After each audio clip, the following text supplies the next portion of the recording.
Now to concerns about toxic air on passenger planes. A new report found dozens of cases of people suffering from what's being described as brain injuries due to alleged exposure to fumes. ABC's Perry Russum explains.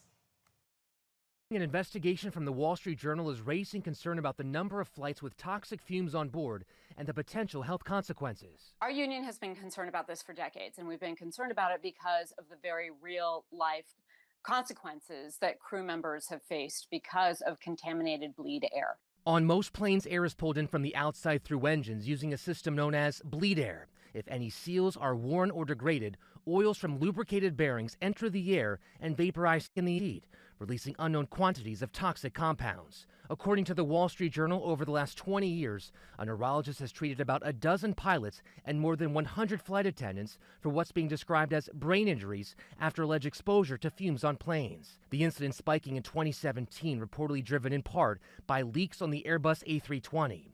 The Journal, citing internal documents, reports Airbus loosened maintenance rules after suspected fume events to get planes back in the air. In response to the report, Airbus tells ABC News its aircraft are designed and manufactured according to all relevant and applicable airworthiness requirements. Back in February, smoke filled the cabin on this Delta flight, forcing the Boeing aircraft to make an emergency landing. We need manufacturers to be required to make airplanes that either have the filters or create a system where we're not using this bleed air as the means of recirculated air in the cabin. In response, the FAA telling us studies have shown cabin air is as good as or better than the air found in offices and homes. Perry Russum, ABC News, New York.